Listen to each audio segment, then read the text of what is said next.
Welcome to another episode of the Marisol Nichols Podcast. Thank you all for joining me. Today's guest, I could not be more excited about. You've heard me tell the story about how back in 2012, I started researching trafficking. I started hearing about all of this, and I would meet with anyone who would meet with me. And one of the organizations that is probably the biggest organization, worldwide, was the National Center for Missing and Exploited Children. And they welcomed me with open arms. I toured their facilities. I was blown away by everything that they do. And I cannot wait to share everything with you guys today. Please welcome to the show, Callahan Walsh. Hey, Marisol, thank you very much for having me. Really appreciate it. And so glad, you'd reached out to the National Center. We serve as the clearinghouse for these issues. So much to talk about. There's so much work that's done there at the National Center. I always say being the best kept secret isn't a good thing. So again, thank you for having me on the podcast so we can talk about all the great stuff done at the National Center. Absolutely. Thank you so much for coming on. And then just to let everyone know, okay, so the National Center for Missing and Exploited Children is a very long word. So it's usually referred to as NCMEC, or as Callahan told me, or the National Center. And was there another acronym, or the center? The center, right? The National Center, NCMEC. Yep, we're all talking about the same thing. Yeah, thanks for clarifying that too. Because sometimes it gets confusing. People are like, NCMEC, what is this? I know it's spelled out. It's the acronym, so you got it. Okay, so Callahan, your last name is Walsh, and you are the son of John Walsh. And John Walsh is the founder of the National Center. Can you, if you don't mind, for our audience, because they probably don't have an idea of who you guys are and what you do or how you started. Would you mind sort of sharing that story with our audience so they understand the history of the center for them? Absolutely. I think the audience are probably most known, my father, for is America's Most Wanted, right? He hosted America's Most Wanted for 25 years on Fox, catching criminals one after the next. But not everybody does know, the what started it all. I hear especially younger people, they might have heard John Walsh and go, oh, what was he in a soap opera back in the day? Or, then he got into true crime or what have you. But my father was actually a hotel builder before he got into television. And it was because of the tragic disappearance, the abduction and murder of my 6-year-old brother, Adam, and back in 1981 in South Florida, that just absolutely changed his whole life trajectory, my mother's life trajectory, our whole family, and started the National Center and his pursuit and crusade to fight against those who harm children. I grew up with my parents saying we need to make sure that Adam didn't die in vain. And if his song is to continue, then we must do the singing. And that's why my parents co-founded the National Center for Missing and Exploited Children. It actually started as the Adam Walsh Resource Center. So again, to sort of even back it up even further, 1981, when Adam went missing, it was my mother had taken him to a Sears department store, and they were there. She was there to buy a lamp. And video games were brand new at the time. Not the consoles, but the big, video game cabinets that they had, right? Yeah. And Adam, being a 6-year-old little boy, never seeing video games before, of course, is just taken aback. And he asked my mother, can I stay here and watch these other older boys play this video game? And my mother said, sure, I'm just going to be one aisle over. Don't go anywhere. I'll be right back. And again, this is 1981. This is a different time than we're living in now. And when she returned, Adam was nowhere to be found when she went back to look for him. And she was, in the worst scenario any parent could be in, looking for her lost child, and nobody could help.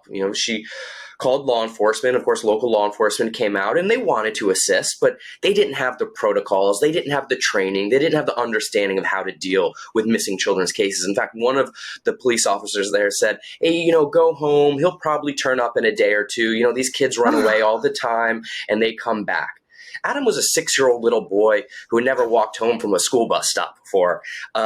He doesn't know his way home. He's at a mall somewhere. This isn't a little boy who's run away. This is a missing child.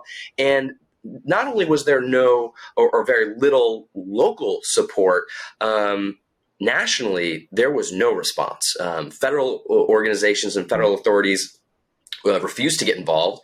The FBI had just recently created the NCIC, which is their first computer database to capture these criminal records. They had all sorts of crimes are entered into the NCIC: murders, white collar crimes, even stolen racehorses were entered into the NCIC. Yet they refused to enter the case of a stolen child. So my parents, realizing that there was very, very little support, they started to understand that, Adam's case and the way they were treated, they were not alone. The Hollywood post office estimates that they received and delivered over 40,000 pieces of mail to my parents' home in the wake of Adam's death. And many of them were letters of condolence, but many were letters of other parents whose cases weren't getting the same media attention that Adam's case was getting. Because while law enforcement was inept at looking for Adam at the time, the media did take on Adam's case, and it was one of the first national missing children's cases to reach that level of attention. Again, 1981, very different than, today's media, where we have podcasts like this one, where we have a 24-hour news cycle, news cable channels, Twitter, Facebook. The information flow is just so extreme now. But back in 1981, if you made it to the nightly national news, that was a big deal. So Adam's case did reach national attention. Unfortunately, his remains were found 2 weeks after his abduction. His severed head was found in a canal about 100 miles north of where he was abducted. And my parents started to go up to Washington, D.C. and testify in front of Congress and try to change legislation, try to change the way we search for missing children. And they started the Adam Walsh Resource Center in South Florida in their garage off just a card table and a landline telephone. And a few years later, President Reagan authorized federal funding for the creation of a national center, where we renamed it the National Center for Missing and Exploited Children. Again, the Adam Walsh Resource Center being co-founded by my parents. It was my mother that actually said, "Hey, you know what? Let's take Adam's name out of the title. This is about all the children here in our country." So it was renamed to the National Center for Missing and Exploited Children. And we're about to turn 40 years old. The organization's been at the forefront of child protection ever since. Yeah. I think it's the organization my parents always dreamed of. I don't think they could have ever imagined where we would be today. And in fact, we've helped law enforcement and assisted in the recovery of over 380,000 missing children. I mean, that alone, that's why I wanted this guy on, just so you guys know. This is why. You telling that story, I know you must have told it 1,000 times. I know this. And I don't know if you hear it all the time, but I am so sorry. I'm so sorry that happened to your family. And I'm also so grateful for what your family did in the wake of that unthinkable tragedy. Yes, thank you. And I've come to realize that it often takes tragedy to bring about meaningful change. And we took the Adam's disappearance and his death and the tragedy that was in our family to make sure that we could try to prevent this from happening to anybody else out there. That if there are other families out there, that we could provide the support, that we could help recover their child and reunite them. And we've been doing that ever since. Yes, you guys have. You have. And so, when I first toured there, this is almost 10 years ago now, I was like, oh, wait a minute. You guys are the milk carton people. Yeah. Because I remember when it started, I'd be going to school and I'd be grabbing my carton of milk, and on the side of the milk carton would be a picture of a missing child. Have you seen this child? Mm-hmm. Yep. And I want my audience to understand that's where we started here. This is pre-internet. This is pre-anything.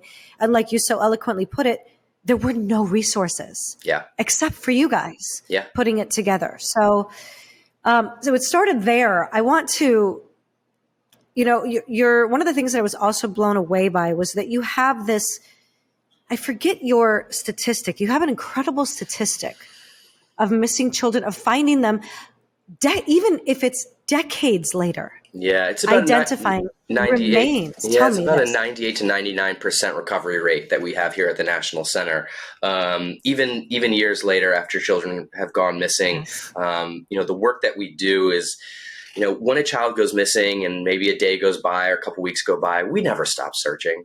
We never stop looking for those children. We know that the parents will never stop looking for those kids either. We've seen way too many long-term recoveries to ever stop searching for these kids. We will continue to search until we find them. And in fact, our forensics department is a huge part of that. Our forensics department does the age progressions that everybody loves. See, I'm sure we'll talk about that even more. Please, yes. Or our Project Alert, which is a team of retired law enforcement individuals who specialize on missing children's cases. They do cold case reviews where they will take an old case and crack it right open and look at old evidence and use new technology that can analyze old evidence that wasn't able to be analyzed back then, and really take that fine-tooth comb and go through these cases to see, hey, was anything, overlooked, or, how can we overturn some new stones here? What will we uncover? And again, it's resulted in an incredible rate of recovery for us here at the National Center. That hole that was left in our hearts for Adam's disappearance, I think, is filled in little by little by the children that we are able to find and reunite with their family. And again, that's why we do what we do. That's why we're still fighting. It's a fight that I want more people to understand what you guys do, and my audience is filled with parents and children, right? Mm-hmm. So there's a lot of parents on here, and I know you've heard the gratitude that parents have given the center. I'm hoping that you get a lot more from our audience. And we're going to talk about, towards the end of this, tools that parents can use, how to keep their kids safe. We're going to get into the trafficking side of things, but this is such a giant subject and such a needed subject for, the teenagers out there, the 20-year-olds out there, and anyone on social media. If you go on Instagram and you go on the center's Instagram handle, you will see these posters of missing children. Mm-hmm. You can share them in your stories, share them with your friends. Because like you said, you never stop looking because the parents never stop looking. Yeah. We tell people all the time, share these images of missing children. As you said, on social media, go to our Instagram page, go to our Facebook, Twitter, go to our TikTok. We're constantly posting missing children there. And I know some people think, well, I'll post a missing child on my feed. That's such a small act. You could be the reason that child is recovered and reunited with their family. All it takes is one person to spot that child. The most important tool when it comes to the recovery of a missing child is a photo of that child, but it does no good if no one sees it. So by you spreading that image, by you sharing that image of a missing child and that missing poster, you could be the reason that child has been found safely. And anybody can go to our website, missingkids.org. Of course, you can go to our social media feed and see what we're posting there. But you can go to our website and search through our full database of missing children and find a missing child in your area. Find a missing child that you think isn't maybe getting the attention that you think they should be getting, and post that on your timeline. Post that to your friends and family. Share that image, share that missing poster, and you could be the reason, again, and I've said it, but you could be the reason that a child is recovered. I'm glad you mentioned that, because I wanted to see if, I know you've got 1,000 stories of people seeing a missing child's poster and recovering them. There was this recent one, because you also do these awards that I've noticed, and you award citizens that have led to the recovery of missing children. Can you share one or two stories of that? One that comes to mind is there were two workers in a van, I believe, and they had just seen, I think it was on social media, the missing child's poster, and they spotted the car in the woods where they were stopped to make a call. Do you remember that one, or any other one, if you don't mind? Yeah, sharing? There's quite a bit. I mean, we honor both heroes, both our law enforcement partners at our Heroes Awards, the courage of our survivors at our Hope Awards, but we also honor, as you mentioned, those who go above and beyond and help recover or rescue a missing child. And we've had countless over the years, and it is always fantastic to hear. We had a couple young teenage boys who were responsible for apprehending and I guess sort of getting in the way of an attempted abduction. This guy was trying to grab this young child, and they saw that this situation wasn't right and stepped in and recovered that kid.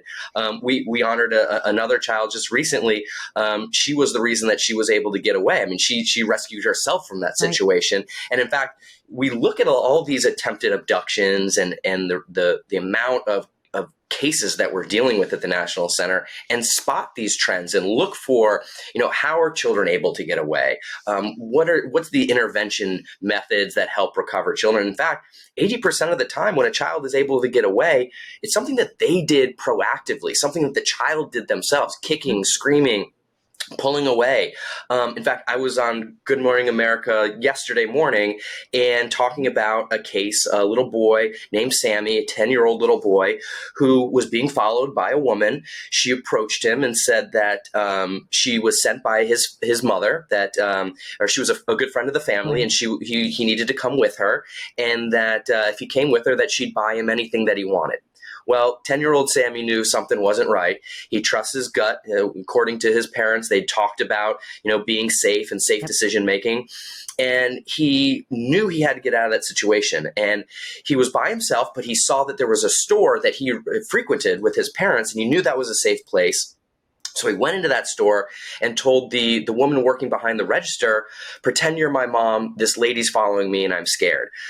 That woman jumped right into action. She got in between her and the lady that was following this boy. She jumped up. She actually pushed the lady out of the store and locked the door, called 911, and that little boy is now safe at home. And he's a rock star for doing everything right, and so is that store clerk. And that's exactly what we look for. We look for these teachable moments to talk about child safety, because it can happen to anybody. This was in a nice neighborhood.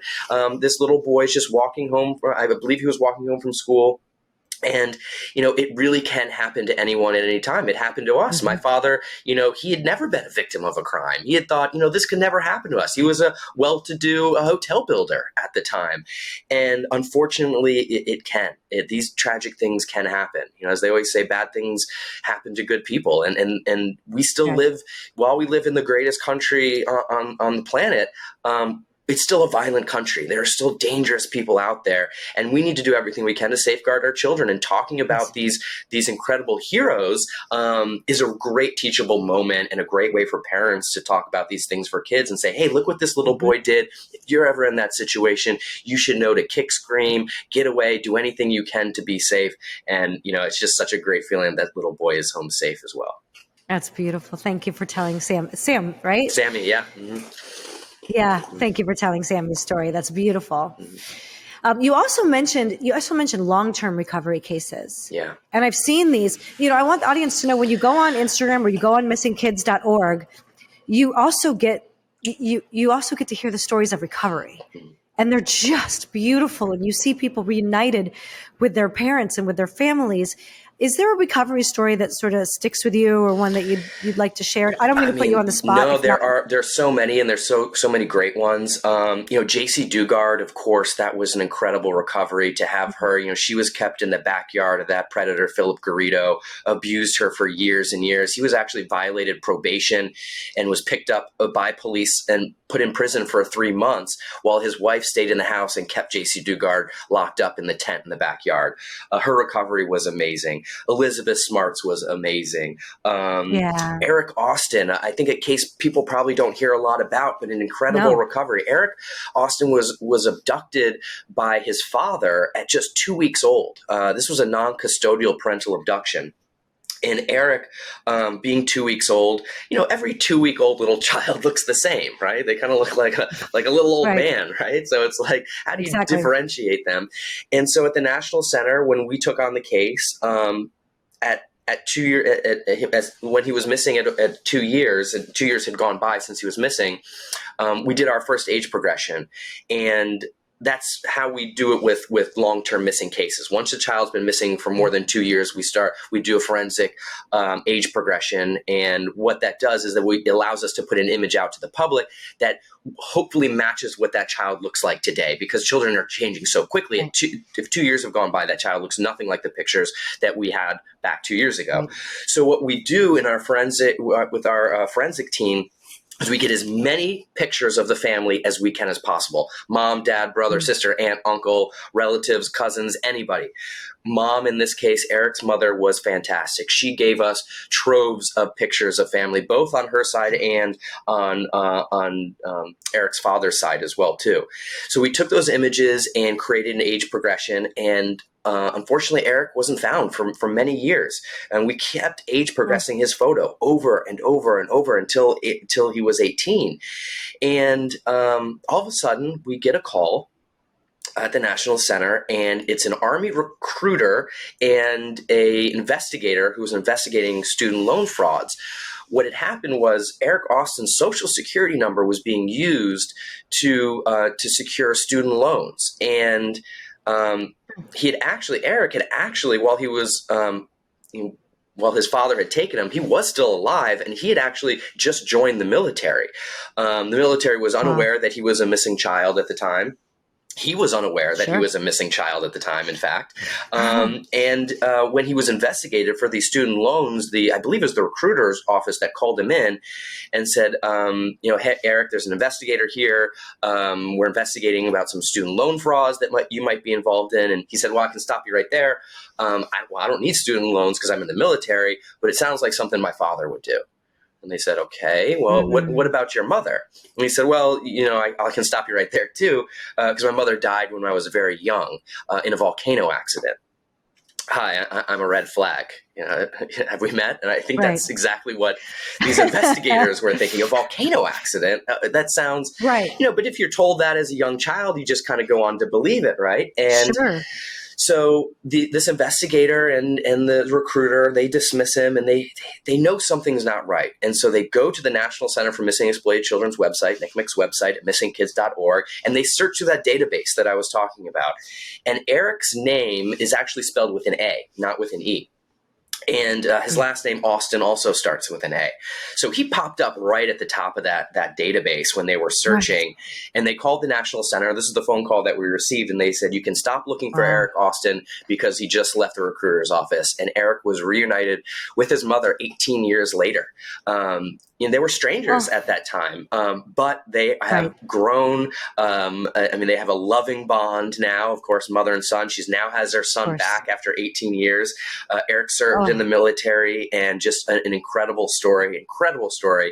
And if I could give you one more, it's Carlina White. Yes. I can't talk about, some of our long-term recoveries without mentioning Carlina White. Sure. Carlina, and some of your audience members might know this story. Carlina was abducted from a hospital just after she was born by a woman who wanted to have a child but was unable. And this woman had posed as a hospital staff worker and befriended the family, Carlina White's family, and said, you guys, I know you look tired, and why don't you go down to the cafeteria and get some food? I'll be right here with the baby, and she'll be right here when you get back. Well, the baby wasn't there when they got back. This woman took off and abducted this child. Well, many, many years later, Carlina White, who was going by a different name, she started, she was building a life of her own. In fact, she had just had a child. It was her first child, a little girl. And she knew her origin story was a little bit sketchy. And she was kind of unsure exactly about, if this was really her mom and really, all this sort of stuff. And so she went onto the National Center's website, again, to our database, and started searching for missing children who went missing at around how old she was. And she came across an image of a little baby girl that looked just like her little baby girl that she had just had. She said, wow, there's such a striking resemblance. So she calls the National Center. In fact, she was trying to call the FBI, but she called us. She was on our website. She called us, and one of our hotline specialists, our hotline operators, answered the call. And not a typical call we get every day. We get about 500 calls a day, but this is not a typical call. And through a joint investigation with the FBI and a DNA analysis, we were able to determine that Carlina White was that missing child, that she had recovered and rescued herself, that she had found herself on our website, and again was reunited with her biological family. And just again, where does that happen, right? Where a missing child, a long-term missing child, recovers themselves. because of a database online. But that's why we share this information. That's why we put this out there, so that the public can help and assist in these recoveries. And in Carlina's case, I mean, she did it all herself. So, and Carlina, just like we mentioned, she was honored at our Hope Awards a few years ago. In fact, I was honored to present her with our Courage Award at the Hope Awards a few years ago. And I was there flanked on stage with Gina DeJesus and Amanda Berry from the Cleveland case, the 3 girls that were kept in Ariel Castro's home for over a decade, that house of horrors in Cleveland, Ohio. They were able to recover because the incredible bravery of Amanda Berry escaping and having Gina and Michelle being recovered as well too. It's just amazing. I mean, there's just so many great stories, of recovery at the National Center, and so many great stories of courage and bravery, and it just really is incredible. It really, really is incredible. Okay, so back in 2012, when I met John Ryan, by the way, who I love to death, and John is actually on my board of directors. Oh, fantastic! Okay. And for the audience, John Ryan was the former CEO of the National Center, just so everyone is tracking. And one of the really interesting things that, we did an event, and I had him and another person from your organization speak, and that was, can you walk us through, like, when did this change and how did it change when the center started looking for missing children, and then all of a sudden it branches into trafficking? Yeah. So at the National Center, like our long name, the National Center for Missing and Exploited Children, a lot of people think about us just on the missing side, but the exploited side, especially in recent years, has exploded. The exploitation of children is just rampant, whether it's exploitation of children online or the grooming and luring of children, sextortion, sex trafficking. The exploitation is a whole nother side of what the National Center does. And we really started seeing a nexus between these two divisions. So we have the missing children's at the National Center, we have the missing children's division and the exploited children's division. Of course, one works on missing cases, the other on exploitation cases. Well, we started to see many years ago, and this was right, and when it changed was right around when the internet really started becoming popular, and you had more people using it. And what we were seeing was children who were going missing, not typically the stranger abducted kids, but kids who are running away, or children, or we just didn't know how, just disappeared. We didn't know how they went missing. We had case managers working these cases, looking for these specific kids. And then when these divisions would meet, the exploited children's division, missing children's division, they would share information. And the exploited children's division was looking for children and seeing these ads for these children, for children being sold for sex online at places like Backpage or any of these classified ad spaces like Craigslist and those type places. And when they're doing these cross-divisional meetings, they're going, that's the same kid. That kid's going missing, and then they're being sold for sex online. What's happening here? And we quickly realized that these children were being groomed from the home, leaving on their own volition, and that's why they're being categorized as a runaway, even though they're going right into the open arms of a pimp, of a child predator, and then they're being trafficked on the street, or they're running away and they're becoming homeless, and then they're being picked up by traffickers, because a child who's homeless, I mean, they're so susceptible to all sorts of bad things. I mean, just the opportunities to prey on homeless children is, they're just such in a vulnerable state. Yeah. So these children were either, running away and homeless and then being preyed on, or being groomed directly from the home, and were being trafficked.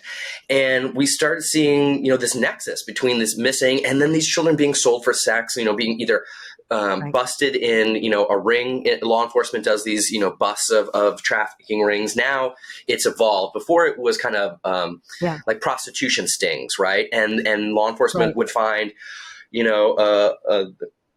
a 14-year-old girl amongst the women that they would recover. Unfortunately, in those early days, a lot of times law enforcement would prosecute those 14, 15, 16-year-old girls, right? And it's like, if you can't even if you're not even of age to consent for sex, how are you being charged for solicitation? I mean, it's just, I mean, these are not criminals. These are victims here. Luckily, Yes. that mindset has almost wholly changed in law enforcement. You're Yes. seeing things like Operation Cross Country that we're a major part of at the National Center. We're working hand in hand with law enforcement. We, upon recovery, they're provided incredible resources and counseling. We actually operate a program called Hope Bags at the National Center, where we get volunteers together and we stuff athletic bags full of a change of clothes, toiletries, makeup remover, because these children are coming in these police stations oftentimes with clothes that were bought for them by their exploiter, by their pimp, a face of makeup that's too old for them, and no real possessions of their own. And so these Hope Bags give them a change of clothes, makeup remover to take that makeup off, these essentials that they need to feel safe and that can actually help break that psychological handcuff that they have to their exploiter, that trauma bond that many people talk about with their exploiter. Because oftentimes, you know, when children are that first recovery, and it doesn't always end in success. They might be recovered by law enforcement, but they might not trust law enforcement. They might not have been, you know, they might not have had great experience with law enforcement in the past, and so they're not going to trust them this time. They know they'll only be bailed out by their pimp, their exploiter. They might not have family that cares about them and that could bail them out. And so they're going, oh, I'm not going to say anything, because if I do, you know, in a couple of days, I'm going to be right back with my pimp and he's going to beat the crap out of me. And it's a horrible thing. These victims are trapped. And so the Hope Bags and the trainings that we've done for law enforcement, we've trained over 400,000 law enforcement and healthcare professionals on trafficking and the resources and how to deal with survivors and how to deal with these individuals that are coming out of it. And really, it's been working with survivors that have lent their voice to this movement that's helped us come up with the resources that really are meaningful and are trauma informed as well. You know, we can come up with some of our best practices and what we think works best, but it's hearing from a trafficking survivor about their experience that enriches the resources and the programs to help the future survivors get out of that life. The survivor voices are they are worth more than anything else. And we take those survivor services very seriously, whether it's providing our survivors with support after recovery and also providing them with support while they're helping tell their story and helping us with prevention education materials and helping strengthen our programs for other children who get caught up in trafficking. And so, you know, it's really something that we've been working on steadily for a long time now. And in fact, now we have full teams that are directly responsible for the many different aspects of trafficking, whether it's the locating the children, recovering the children, survivor services after their recovery, bringing them in as advocates. I mean, there's whole teams that are designed just for those, because there are so many sensitivities around, you know, what they've gone through. These people have been traumatized. Yeah, it's horrible. And you never want to re-traumatize these individuals. You want to empower them. You want to turn them into, from survivors, you want to turn them into thrivers.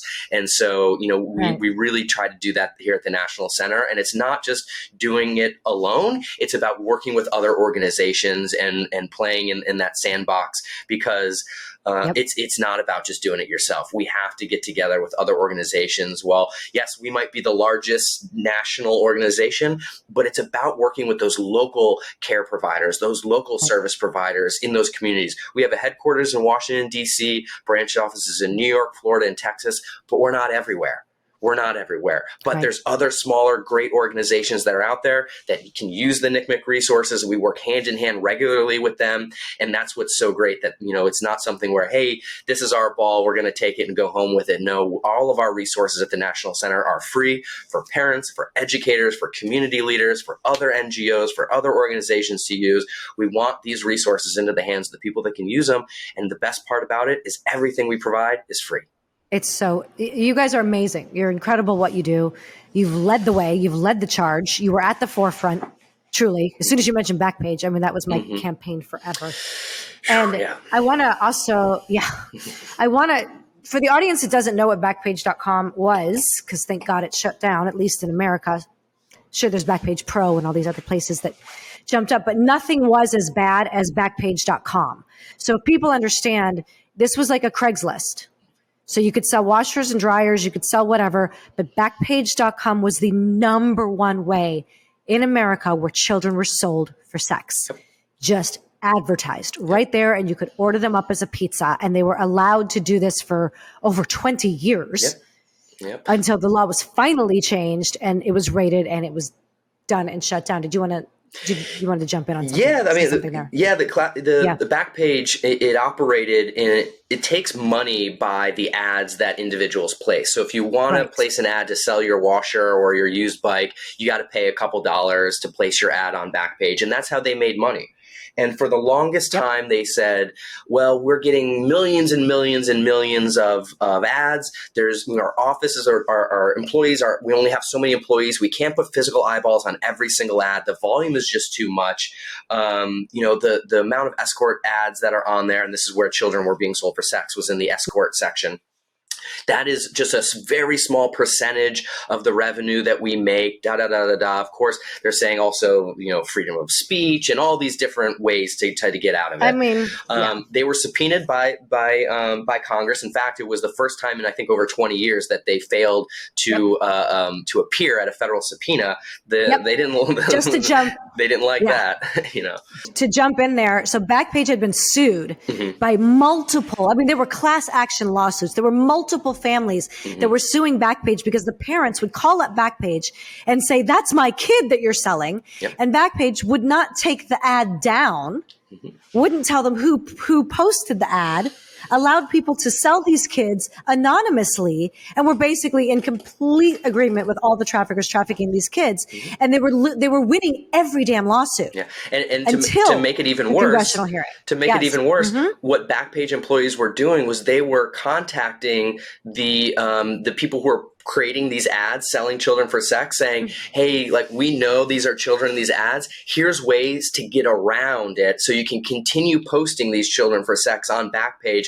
And then this way you can stay safe and we can stay safe. You can continue doing it. How about maybe blurring out their face or using emojis or having sort of coded wording in the ads. And it was emails found from Backpage employees that were helping to facilitate the sale of children for sex on that platform. It was an open marketplace selling children for sex. Truly. It was incredible to think something like that could exist. And luckily, those owners, they did try to sell the company.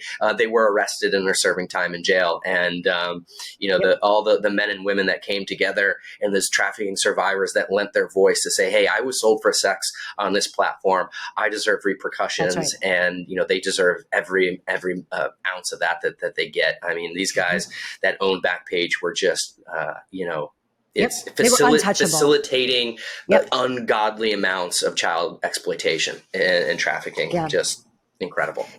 What I used to do when I would tell people about this, when I didn't have a podcast or whatever, I would go, okay, great, give me a city, any city. And they'd give me any city in America. And then I'd pull up backpage.com and I'd go, here's your city and here's your escorts and here's the codes and these are the children. And people were just blown away that this was, I'm so glad it's done. But the reason why I wanted to bring that up was that, it's not done. Don't get me wrong. These kids there's other places that have popped up in its stead, Backpage Pro, all these other places, but it's not as centralized. It's not as accessible. It's still, it's whack-a-mole, right? You hit one and others will pop up. But it was at the point that one was so large and so well known. It was, anybody could just go on there and find these things. And so, some people are going, oh, well, why even go after Backpage if others pop up? That's not the attitude. We fight back, and we're going to fight back every single time we see this happen. That was such an incredible interview. I want to thank my guest, Callahan Walsh, for coming on. It was so good that we didn't want to cut anything out. So please tune in to part 2 of the Marisol Nichols Podcast with Callahan Walsh from the National Center for Missing and Exploited Children.